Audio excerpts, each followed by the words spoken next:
If you're in your 40s or 50s in perimenopause or menopause and you keep waking up thinking, why is my fasting blood sugar high when I barely ate last night? Then this video is for you. Because today I'm going to show you what's actually driving insulin resistance during perimenopause and menopause, why fasting glucose becomes more stubborn at this stage of life, and what you can start doing today to bring those numbers down in a way that's safe, sustainable, and backed by real science. We're going to cover what's happening in your liver overnight, how shifting hormones in perimenopause and menopause make morning highs more likely, the 4 levers that matter most: food, timing, movement, and metabolic support, and how to do all of this without starving yourself, cutting carbs, or wrecking your sleep. If you want recipes and meal ideas that follow this exact strategy, comment guide below and I'll send you our free meal plans designed to reverse insulin resistance. Let's start with what's happening before you even open your eyes. Most people think my fasting blood sugar is high. It must be what I ate right before bed. That can contribute, but for many women dealing with fluctuating hormones, the real story is what your liver is doing overnight. All night long, your body still needs fuel. Your brain, your heart, your muscles. So your liver acts like a slow glucose IV drip, releasing small amounts of sugar into your bloodstream to keep you alive. In a healthy, insulin-sensitive liver, that release is controlled and gentle. But when the liver is storing too much fat, it becomes insulin resistant. And this matters because insulin is not just a blood sugar hormone, it's also a messenger. In the early morning hours, insulin tells your liver, we've got enough glucose, you can stop now. And when the liver is insulin sensitive, it listens. But when it's packed with fat, it doesn't. So even though you haven't eaten, the liver keeps dumping glucose into the bloodstream, pushing fasting numbers into the 110s, 120s, or even higher. So why does all of this seem to get harder to control during perimenopause? Well, it comes down to shifting hormones, especially estrogen, and how those shifts change the way your body handles fat, sleep, and stress. First, fat storage changes. Many women notice this before they even see it on a lab report. I'm not eating more, but my weight is moving to my middle section. That's not just your imagination. As estrogen fluctuates and gradually declines, your body loses the signal that once guided fat towards the hips and thighs, areas that are metabolically safer. Instead, your body becomes more prone to storing fat deep inside the abdomen, around the organs, around the liver, inside the liver itself. This internal fat, called visceral fat, behaves very differently from the fat you can see or pinch. Visceral fat releases fatty acids and inflammatory signals directly through the liver through a blood vessel called the portal vein. Over time, that constant fat exposure makes the liver resistant to insulin's signal to stop releasing glucose. So even when you haven't eaten, even when you skipped dinner, even when you did everything right, the liver keeps dumping sugar into the bloodstream, especially overnight. That's a major reason fasting blood sugar creeps up during perimenopause. The second piece is sleep. Hormonal shifts during perimenopause often disrupt sleep. Night sweats, early awakenings, lighter, more fragmented sleep. And poor sleep isn't just exhausting, it directly changes your metabolism and the way your body regulates blood sugar. When sleep quality drops, cortisol rises, and cortisol is a hormone that tells the liver to release glucose. So now you have a double hit, a liver that's more insulin resistant and higher nighttime cortisol signaling. Both push blood sugar higher, especially in the early morning hours. So if you're thinking, things were manageable in my 30s and now everything feels harder, well, you're not imagining it. Perimenopause does increase susceptibility to liver fat, to visceral fat, insulin resistance, higher fasting glucose, etc. But here's the most important part. This doesn't mean you're broken, obviously. It doesn't mean you're stuck. It means your body has changed and your strategy needs to change with it. And that's exactly what we're going to walk through next. Method 1, lower liver fat without starving or going keto. If fasting glucose is largely a liver problem, the first step is to reduce liver fat.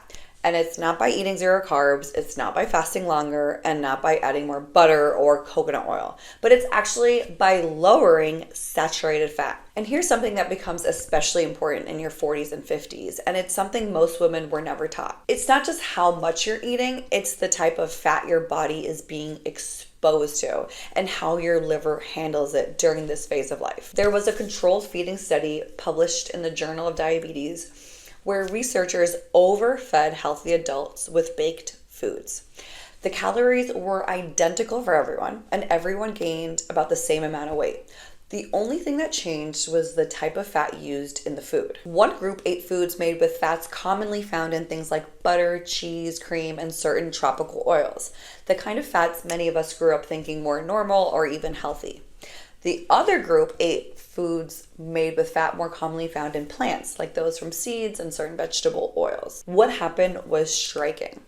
Even though both groups gained the same amount of weight, only the group eating the butter and cream types of fat experienced a significant increase in fat stored inside the liver. They also accumulated more abdominal fat and became more insulin resistant, meaning insulin had a harder time doing its job. And this is the key point. These changes happened independent of body weight. In other words, it wasn't the weight gain itself that caused the problem. It was how certain fats were being handled by the liver. This matters even more during perimenopause because hormonal shifts make the liver more vulnerable to storing fat and less responsive to insulin. So foods that your body may have tolerated in your 30s can suddenly start working against you in your late 40s. Not because you're doing anything wrong, but because your metabolism is changing. That's why for many women in this phase of life, lowering saturated fat, especially from things like cheese, butter, cream, fatty animal products, can have a very powerful effect on fasting blood sugar, even without eating or losing weight right away. So the most powerful dietary lever is simple. Dramatically lower your saturated fat, not by eating less, but by changing what makes up the bulk of your meals. That means pulling back on foods that tend to drive fat storage in the liver, especially during perimenopause. Things like red and processed meats, cheese, butter, cream, coconut oil, palm oil, and higher fat animal foods in general. These are the foods that in this phase of life are most likely to worsen liver insulin resistance, even if calories aren't excessive. In their place, you should build meals around foods that are naturally low in saturated fat and very high in fiber. Beans and lentils, whole grains like oats, barley, and brown rice, sweet potatoes, fruit, and large volumes of vegetables. Those foods feed your muscles, support your gut, and most importantly, allow fat to gradually drain out of the liver. That combination is very powerful. As liver fat comes down, insulin can finally do its job. Muscles become better at pulling glucose out of the bloodstream, and fasting blood sugar starts to come down at the root. Not through restriction, but through physiology. And I want to be very clear here. This does not mean you have to eat fully plant-based at all. What matters is eating more fiber and less saturated fat. Many women do beautifully with a Mediterranean style approach that includes fish, and small amounts of lean animal protein, as long as fiber stays high and saturated fat stays low. To make this easier, we've put together a free Mediterranean style meal plan that follows this exact strategy: high fiber, low saturated fat, designed specifically to improve insulin sensitivity. If you want it, just comment guide below and we'll send it to you. This is how you heal without being hungry, without fear around food, and without fighting your body. The second lever is when you eat. And this is where a lot of well-intentioned women in perimenopause get led in the wrong direction. Extreme fasting often backfires at this stage of life. It can increase hunger, it can disrupt sleep, raise cortisol, and ultimately push fasting blood sugar higher instead of lower. So instead of long fasts or skipping meals, we use what I call gentle time-restricted eating. That simply means finishing dinner a little earlier, ideally around 6:30 or 7, avoiding heavy late-night snacking, and eating breakfast within a reasonable window the next morning when you're actually hungry. There is no white-knuckling, no pushing through exhaustion. Physiologically, this gives your liver a real overnight rest. It allows insulin levels to fall naturally. It lets stored glycogen get used and reduces the need for the liver to release extra glucose while you sleep. And this isn't just theory. Human studies on earlier time-restricted eating show improvements in insulin sensitivity, fasting glucose, and even blood pressure without reducing calories or changing what people eat overall. In other words, the benefit comes from aligning your eating pattern with your circadian rhythm, not from restriction. This isn't about discipline or willpower. It's about working with your hormones instead of fighting them. The third lever is movement, but how you move matters a lot during perimenopause. This is not the time to punish your body with extreme workouts or push through exhaustion. The goal isn't intensity for intensity's sake. The goal is to turn your muscles into safe, reliable places for glucose to go. And one of the most effective and most hormone-friendly forms of movement is what's called moderate intensity aerobic exercise, often referred to as Zone 2. This includes things like brisk walking, cycling, swimming, or even using an elliptical at a pace where you can still breathe through your nose and hold a conversation. You're working, but you're not stressed. What's powerful about this type of movement is that it directly targets liver fat and insulin resistance. Studies in people with fatty liver disease show that moderate intensity aerobic exercise can significantly reduce liver fat, improve insulin sensitivity, and lower fasting glucose, even when body weight barely changes. That's especially important in perimenopause because many women notice the scale doesn't move much, yet their labs still improve. And that's exactly what we want. Better fasting glucose, better A1C, better liver health, regardless of what the scale says. A practical target is about 30 to 40 minutes of this kind of movement, 4 to 5 days per week, paired with 2 days of simple resistance training to preserve muscle. Muscle is incredibly protective during perimenopause. It stabilizes joints, supports bone health, and acts like a glucose sponge, pulling sugar out of the bloodstream without needing as much insulin. And if that sounds like too much right now, even small amounts matter. A simple 10 to 15 minute walk after dinner can significantly reduce post-meal blood sugar and lower the amount of glucose your liver releases overnight. That one habit alone can make a noticeable difference in next morning fasting numbers. This isn't about training harder, it's about moving in a way your hormones can actually tolerate and benefit from. And the fourth lever is taking Berberine, a powerful metabolic support during hormonal transition.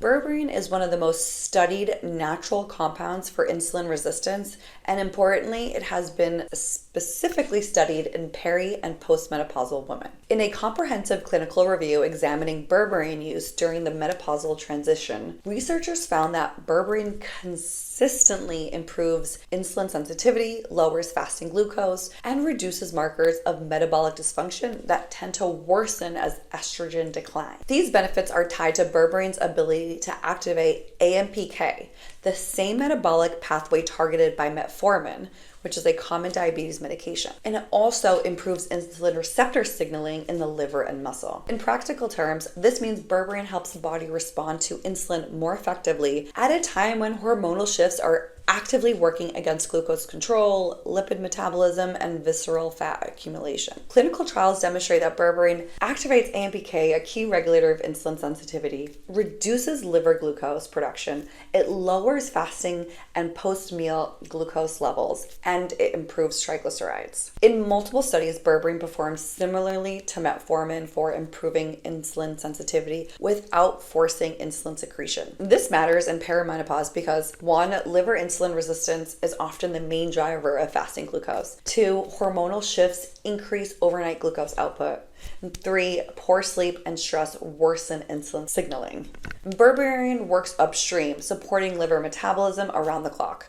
Most of the research uses 600 milligrams twice per day with meals, so a total of 1,200 milligrams per day. This is not a replacement for food or movement, of course. Think of Berberine as an insulin sensitivity multiplier. It works best when paired with lifestyle foundations we've already talked about. And if you're currently taking glucose lowering medications, always speak with your clinician first, of course. As insulin sensitivity improves, some people need less medication, and that adjustment should always be supervised. If you're going to use Berberine, quality and dosing really matter. The one we recommend is Jade Supplements Pure Berberine because it's properly dosed at 600 milligrams per capsule, so you're getting the amount used in clinical studies when you take it twice per day. It's third-party tested for purity and potency, and I'll leave a link below this video so you can see the exact one I personally recommend in my practice. Okay, we also can't talk about fasting glucose and perimenopause without talking about sleep.